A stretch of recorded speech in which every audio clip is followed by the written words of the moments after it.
Hello, everyone, and welcome back to Easy English Daily, where learning English is easy and fun. Hey there, I'm Mark. And I'm Anna. It's so good to be with you again. How are you doing today, Anna? Oh, I'm doing really well, thanks. I had a nice, relaxed morning. I went for a short walk, grabbed a delicious iced coffee, and now I'm feeling full of energy. How about you, Mark? I'm doing great too. I woke up early, had breakfast with my neighbor, and then I sorted out a few errands. It feels good to get a little done so you can enjoy the rest of the weekend later.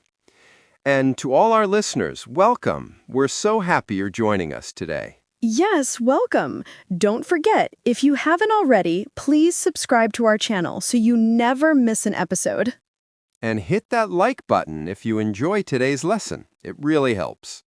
Also, if you have friends who are learning English, go ahead and share this video with them. We'd love to help as many people as possible. What are we talking about today? I'm so excited because today's topic is one we all talk about, one we all think about. Weekend plans! Yes, how to talk about your weekend plans in English. Asking, answering, describing, comparing, using vocabulary and expressions. Nice. Everyone loves the weekend, right? Whether you plan a lot or just relax, the weekend is a special time. Absolutely. So let's get started. We're going to explore this topic from many angles. 6, 7, maybe 8 subtopics. We'll share real-life stories, do comparisons, use new vocabulary, and keep it relaxed and fun. Ready? Let's go. Okay, first up, how do we ask someone about their weekend plans? This is a very common question in everyday conversation. Yes. Suppose you see a friend on Friday afternoon and you want to ask what they're going to do. You might say, "What are you doing this weekend?" That's simple and direct. Or, do you have any plans for the weekend? That's another very common phrase. You can also say more casually, got anything fun going on this weekend? Right. And note how fun and going on make it sound casual and friendly, like you're asking in a relaxed way. Exactly.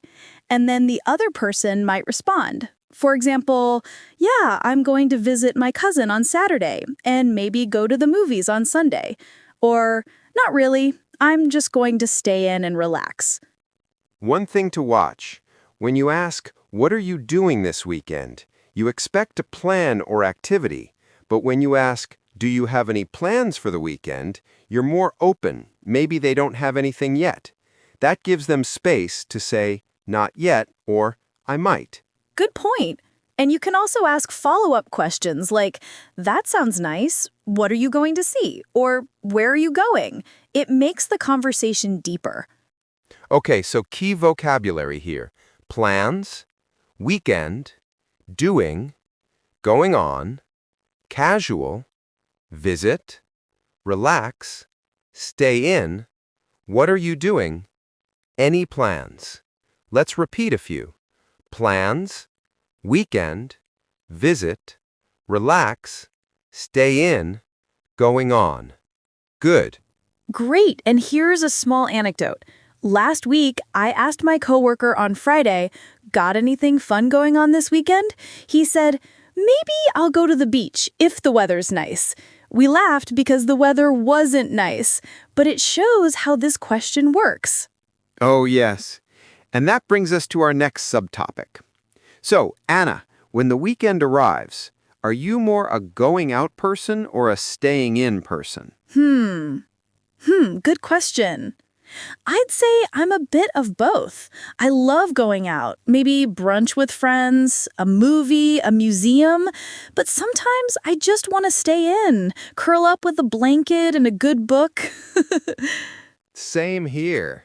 For me, if I've had a busy week, I lean towards staying in.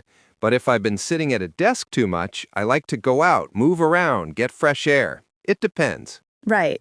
And in English, we often talk about these opposite preferences. Like, I like staying in versus I like going out. Or, I prefer a quiet weekend versus I prefer an active weekend. Here's a comparison. If I stay in, I'll watch movies and relax. If I go out, I'll meet friends and explore the city. Two very different but valid options. Yes, and the vocabulary: stay in, go out, meet friends, explore, quiet weekend, active weekend, relax, walk, brunch, museum. Repeat: stay in, go out, explore, active, quiet, good. And one more anecdote. Last Saturday, I stayed in all day. No phone, no laptop, just music and reading. It was great. On Sunday, I went out for a hike with friends. It was a perfect balance. Oh, nice. That's a perfect weekend and shows both sides. Now, let's talk about specific weekend activities, things people often plan or say in English. Yes, here's a list. Going to the movies or watching a film, having dinner or lunch with friends or family, visiting family or staying with relatives, doing housework or chores, yes, even on weekends, playing sports, going to the gym or going for a run, taking a day trip, maybe to the countryside, beach, or a nearby town, shopping, grocery shopping, or visiting a market, sleeping in, relaxing, doing nothing special. Yes. And each of these has a different vibe. Let's give some example sentences. On Saturday night, I'm going to the movies with my friends. On Sunday afternoon, I'm having dinner with my family. I'm planning to do some housework and organize my room. If the weather's good, I'll go for a run in the park. I might take a day trip to the lake. Or I might just stay in and sleep in until noon. Good. And we can talk about shopping too. Like, I need to do some grocery shopping on Saturday morning. Or, I'll go to the farmer's market and pick up fresh produce. Yes, vocabulary: grocery, market, produce, gym, run, day trip, chores, organize, relax, sleep in. Repeat: grocery, market, gym, run, organize, relax, sleep in, day trip. Good. And I'll add, we plan to visit a museum on Sunday because the weather is supposed to be rainy. See how I combined plan plus weather plus activity? Nice. Perfect transition. That leads us to the next topic: weather and conditional plans. The weather often affects our weekend plans. And in English, we often use the word if to talk about conditional situations. So let's explore that. Right. For example, if it's nice out, I'm going to the park. Or if it rains, I'll stay in and watch TV.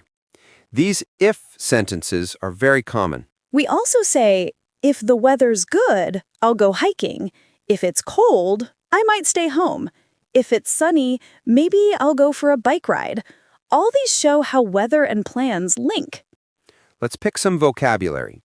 Nice out, rains, sunny, cold, hike, bike ride, park, stay home, TV, weather's good. Repeat. Nice out, bike ride, hike. Yes, and culture note. In some places, people might say weather permitting when they're being polite about uncertain weather. Example: we'll have a picnic, weather permitting. Good one. Also, come rain or shine means the plan will happen no matter what.